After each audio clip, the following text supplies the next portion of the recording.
Pendant ce reportage, je vais parler au sujet de la politesse française, en le discutant avec une variété de gens qui habitent actuellement dans le monde francophone. D'abord, nous sommes dehors du centre commercial de Lyon. C'est le plus connu de la ville et il s'appelle La Part-Dieu. Selon moi, la politesse quotidienne est aussi fréquente dans les grands magasins et galeries marchandes que dans les ateliers et boutiques individuelles. Par contre, il pourrait être dit que la raison pour laquelle est car les vendeurs sont parfois sous tension de faire leur maximum pour accueillir les clients, pour qu'ils sentent le plus confortable que possible. Évidemment, cette approche marche très bien parmi les clients et entraîne souvent plus de ventes. Bien que cette habitude soit encore moins courante dans les grands supermarchés, elle reste quand même banale, malgré la manque de sincérité quelquefois. De l'autre côté, j'ai trouvé pendant mon année Erasmus en France comment la politesse dans une journée ordinaire possède la capacité de faire une très grande différence à chacun qui rentre dans un magasin.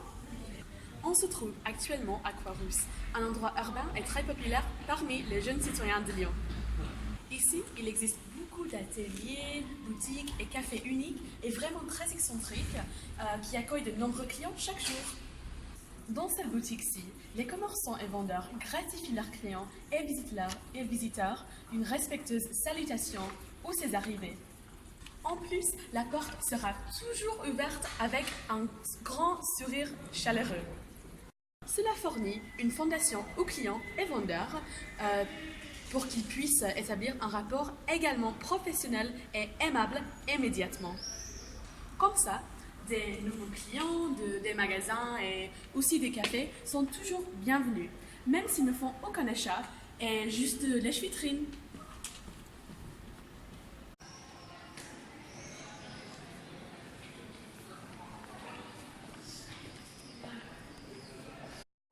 Plus tôt, j'ai visité Guillotière, la plaque tournante de Lyon. J'y ai rencontré une autre étudiante Erasmus qui a maintenant fini son année à l'étranger. Je lui ai demandé qu'est-ce qu'elle pense de la politesse en France comparée à celle d'Angleterre. Voici ce qu'elle avait à dire. Bonsoir. Bonsoir, Vous vous appelez comment? je m'appelle Sabina, Et vous avez quel âge? j'ai 22 ans, Et vous venez d'où? je viens de Londres. Et ça fait longtemps que vous êtes ici en France? Oui, j'ai aménagé ici à Lyon au début de septembre.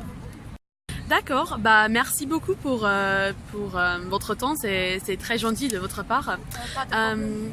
Du coup, nous sommes juste en train de faire un reportage au sujet de la politesse française. Donc j'ai juste quelques questions à vous demander si ça vous dérange pas. Pas de tout, allez-y. D'accord, ok. Tout d'abord, première question. À votre avis, quelle est la différence principale entre la manière dont les gens se saluent l'un l'autre en France et chez vous? Alors, je trouve que les Lyonnais ici sont très gentils et polis parce que, par exemple, immédiatement, quand on entre au magasin, on doit dire bonjour ou bonsoir. J'ai beaucoup travaillé au magasin en Angleterre et je trouve que c'est pas nécessaire pour dire bonjour, c'est juste gentil et c'est pas forcément nécessaire. Un sourire, ça suffit. D'accord. D'accord, merci beaucoup pour votre réponse, c'était très intéressant, vraiment. Et en fait, ok, deuxième question. Vous avez trouvé difficile de vous intégrer avec cette nouvelle façon de dire, toujours dire bonne journée, bonne soirée en France, parce que évidemment, c'est pas quelque chose qui est vraiment présente dans votre pays. Oui, c'était très difficile parce que c'était chiant et difficile en général pour juste construire une phrase basique en français. Donc, j'étais trop nerveuse au début et j'étais vraiment perdue. Mais après du temps, ça va. D'accord. D'accord, merci. Encore très intéressant. Et du coup, dernière question. Comme j'ai dit, cette nouvelle façon de dire bonne journée quand vous rentrez dans un magasin ou de dire toujours dire au revoir, bonne soirée quand vous partez. Est-ce que vous pensez vous croyez que ça va être quelque chose que vous allez continuer à faire quand vous rentrez chez vous ou est-ce que ça va être quelque chose qui vous allez trouver un peu trop difficile juste parce que c'est très différent? Ce serait pas difficile parce que c'est pas fatigant à dire juste bonjour quand je suis en train de faire des courses. Donc je voudrais continuer d'être poli comme ça parce que ça fait une différence quand vous parlez avec quelqu'un qui travaille au magasin. C'est juste créer une atmosphère très agréable. D'accord. Merci Sabina pour votre temps. Merci, c'était très gentil de votre part encore. Et au revoir et bonne soirée. Merci, bonne soirée, au revoir.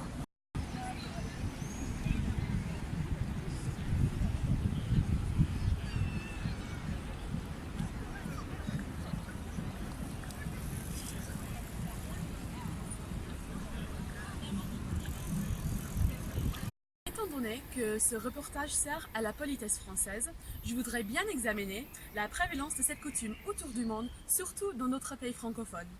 Vu que Lyon est considéré le passage au sud, il est assez difficile de voyager en Suisse. Par conséquent, je suis en train d'y aller pour trouver des citoyens qui pourraient m'aider avec mes recherches sur le thème de la politesse française. J'ai rencontré une femme qui réside en ce moment en Suisse pour en parler. Bonjour.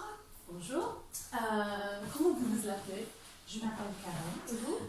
Claudia, enchantée Karen. Enchantée. Premièrement, merci beaucoup de m'avoir accueillie chez vous. Avec C'est grand très plaisir. gentil. Avec grand plaisir. Et ça fait longtemps que vous avez habité ici en Suisse, du coup? Ça fait pratiquement un an que je suis ici. D'accord, en Suisse. d'accord. Et j'assume que vous travaillez ici donc? Oui, je travaille ici, tout à fait. D'accord. Alors j'ai juste quelques questions pour vous demander, pour vous poser, si ça vous dérange pas. Ça ne me dérange pas du tout, au contraire. D'accord. D'accord. Donc on commence. Parfait. Tout d'abord, première question. Alors plutôt vous m'avez expliqué que vous habitiez en France, Paris pour être spécifique, c'est vrai non? C'est vrai, tout à fait, dans le 20e et le 18e. D'accord, très chic. Moi j'ai juste voulu savoir que malgré le fait que la Suisse a une partie francophone, trouvez-vous qu'il y a une grande différence en ce qui concerne les salutations ici en Suisse comparée à celle de France? Eh bien, les salutations, il y a des petites différences linguistiques au D'accord. niveau des salutations. Peut-être moins marquées pour la partie francophone par exemple, en comparaison de la partie germanophone avec l'Allemagne. La partie francophone, il y a des petites différences, mais ce ne sont pas extrêmes. D'accord, donc juste des petites différences. Des petites différences. Ok, d'accord, merci beaucoup, très intéressant. Deuxième question. Selon vous, existe-t-il une vraie définition de la politesse française, le sujet de nos recherches? Donc oui, selon vous, existe-t-il une vraie définition de la politesse française d'après votre expérience en habitant en France pour la meilleure partie de 20 ans? Eh bien, donner une définition, c'est un peu complexe. Je ne sais pas évident de donner une définition. Quand on y pense. Ceci dit, c'est vrai que la politesse française, pour moi, fait tout à fait partie de la culture. Oui. Et c'est quelque chose, quand on remarque, lorsqu'on arrive en France, lorsqu'on y habite, et moi, par exemple, vivant à Paris, et encore Paris, c'est une capitale, c'est une très grande ville, mais même à l'intérieur de Paris, on habite dans des quartiers qui sont pratiquement des villages où on est accueilli, où on connaît ses voisins, on connaît les commerçants du coin, etc. Et moi, j'ai des souvenirs de m'avoir sentie tout à fait à l'aise dans les quartiers où j'habitais. Et effectivement, la politesse française faisait partie du quotidien. Bonjour madame, comment ça va? Moi je peux vous rendre service. Les gens aiment bien parler. Les gens aiment bien parler, les gens aiment bien se connaître. Et c'est quelque chose qui se passe même dans les grandes villes en France que dans les villages, à ton avis? Bien, c'est vrai que ça doit dépendre de la ville, ça doit dépendre du quartier où on est. C'est vrai que là, si je repense à Paris, c'est vrai que les quartiers ne sont pas pareils partout. Il y a des meilleurs, entre guillemets, des meilleurs quartiers que d'autres, peut-être. Je ne peux que parler de mon expérience personnelle. D'accord. Et vous croyez que ces salutations que vous avez rencontrées quand vous habitiez en France, en Paris, elles semblent un peu de la vie quotidienne ici en Suisse ou pas du tout? Moi, je commence à m'y connaître un tout petit peu, parce que ça fait pas très très longtemps que je suis ici, ça fait à peine un an. C'est vrai que moi j'ai des souvenirs quand j'habitais à Paris, des Suisses avaient plutôt la réputation d'être des personnes plutôt distantes, conservatrices par exemple. Mais quand on y est et quand on commence à connaître les gens, ils sont très gentils. Ils sont peut-être un peu distants d'emblée au début. Mais il existe un peu de ces sentiments de la politesse française quand même. Moi, je pense que oui, tout à fait. D'accord. Tout à fait, absolument. D'accord. Merci beaucoup pour votre temps, c'était très gentil. Et on dit bonne soirée. Bonne soirée, et c'était un grand plaisir. Merci, au revoir. Merci, au revoir. Lorsqu'on pense à la France et la mode de vie française, c'est surtout les clichés qui viennent à l'esprit. La délicieuse odeur des pâtisseries qui flottent de façon enivrante dans des boulangeries, ou l'image d'un homme portant le béret traditionnel autour d'un verre de vin rouge en train de se plaindre de la politique, sa clope dans la main. Cependant, si je n'avais pas habité en France pour mon année à l'étranger, je ne me serais jamais rendu compte de l'importance de la politesse au quotidien en France, notamment en ce qui concerne les échanges entre les gens ordinaires, c'est-à-dire des commerçants, vendeurs et clients.